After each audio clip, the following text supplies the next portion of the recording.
মিথ্যা অপপ্রচারের বিরুদ্ধে শাহজাদপুরে কৃষক দলের প্রতিবাদ ও আলোচনা সভা। সিরাজগঞ্জ শাহজাদপুর প্রতিনিধি মোহাম্মদ শরীফুল ইসলামের ভিডিও চিত্রে বিস্তারিত।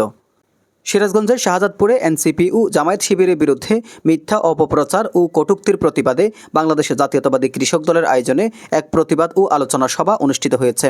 সোমবার 15 জুলাই বিকেলে শাহজাদপুর কেন্দ্রীয় বিএনপির কার্যালয়ে এই কর্মসূচি অনুষ্ঠিত হয়। সভায় সভাপতিত্ব করেন শাহজাদপুর উপজেলা কৃষক দলের সভাপতি মোহাম্মদ আবু বক্কর রঞ্জু।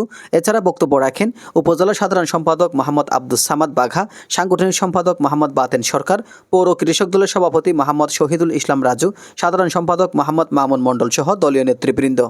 এ সময় বক্তারা বলেন, দেশনায়ক তারেক রহমানকে নিয়ে যেভাবে কটূক্তি ও অপপ্রচার চালানো হয়েছে তা পরিকল্পিত এবং ন্যাক্কারজনক। তারা বলেন, আমরা জিয়ার আদর্শে গড়া সৈনিক। আমাদের নেতা তারেক রহমান বারবার বলেছেন অনৈতিক কর্মকাণ্ড থেকে বিরত থাকতে। সেই আদর্শে বিশ্বাসী হয়ে আমরা রাজনীতি করি।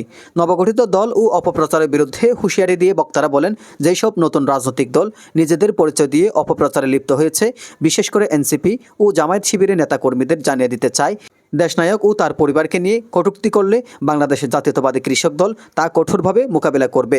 ছিল বিএনপির বিরুদ্ধে একটা বিশাল ষড়যন্ত্র চলছে। সেই ষড়যন্ত্র উপেক্ষা করে আমাদের আগামী নির্বাচন করতে হবে। এই জন্যই প্রত্যেকটা নেতা কর্মীকে সতর্ক এবং সজাগ থাকতে হবে। এই ভুল ধারণা যেন মানুষের মধ্যে না ঢোকে, আমরা সুন্দরভাবে। এ সময় বক্তারা আরও বলেন, বিএনপি কোনো দলের খেলার পণ্য নয়। ইচ্ছেমতো কেউ যা খুশি তা বললে বা করলে আমরা তা কখনো মেনে নেব না। কৃষক দল মাঠে যেমন পরিশ্রম করে, তেমনি রাজপথে কঠিন পরিস্থিতি মোকাবেলায় প্রস্তুত।